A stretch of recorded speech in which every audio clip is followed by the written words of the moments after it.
Morning, this is in there for you, so you already have this covered. Death notices. Now, we go through the obituaries, and we do find leads that way. Do me a favor, and do not send them a letter. And I've had students that wonder why their mailings didn't work. I understand that so-and-so died, and I'd be interested in buying your home. Now, as a real estate investor in Bradenton, Florida, my mom passed a year ago, and I inherited her home. I can't tell you how much those letters hurt my feelings. As much as I know who I am and what I do, I can't tell you how much those letters hurt my feelings.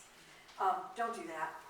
What you're going to do is you're going to send them one of the more generic letters that you'll find in my system, or send them something more generic, something more like, we've purchased homes in this area and we're interested in buying your home.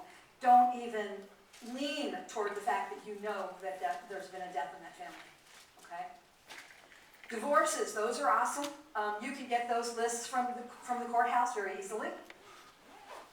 Marriage notices. See, this is another one that your competitors aren't thinking about. Marriage notices, okay? What happens very often is you'll find folks that are, the age of most of the folks in this room, and my age, where you may be getting married like a second time, or you're getting married later in life, and she owns a home and he owns a home, and they want to sell one or both of those and buy a home of their very own.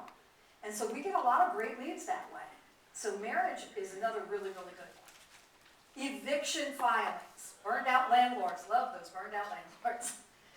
And eviction filings, you'll be able to find that at the courthouse as well. For sale by owner.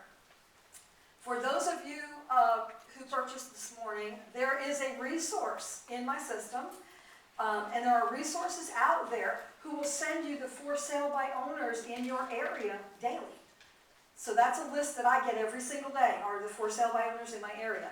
For those of you who want to simply drive areas every time you see a for sale by owner, take a picture of that property, or use HomeSnap and take a picture of that property and contact those sellers, because the sign is there and their phone number is right there for you. So that's one of, besides those vacant properties we're going to be looking for, you want to be looking for those for sale by owners as well. Tax liens and certificates. That's another really good source of leads for you. When I buy vacant land, I'm just going to mention this, when I buy vacant land, the way that we actually started doing that was the county that we live in. We have a second home in Florida, and there's a lot of vacant land around us, and it was going to be our home where we went to veg, and it just didn't work out that way because real estate investing is an addiction, bad addiction. My fellow addictees here. And so what we started doing, our newspaper in North Florida, for 3 months in a row, they print out all of the tax certificates that are going to be a tax certificate sale, and all the information about the property that is there, including the mailing address.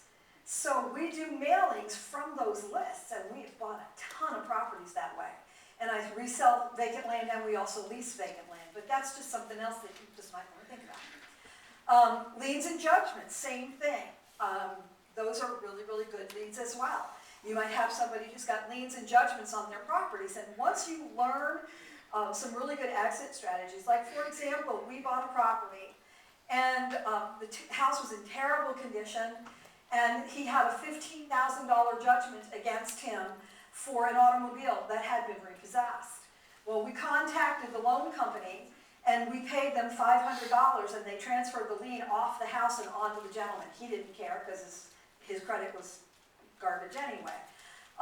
And so that lien came off that house. So that was another $15,000 in equity that we ended up getting because we knew how to do that. So when you start learning some of these really good exit strategies, there's a lot of really great ways that you can make more money in your business. Bankruptcies, that's another good resource, and you can get those from the courthouse as well. Condemned houses, just like I was telling you earlier with code enforcement. Code enforcement is your friend. So they will give you, once you make that relationship, they'll give you the houses that are either condemned or have been tagged for one reason or another. New homeowners. This is a really good mailing. You'd think it wasn't.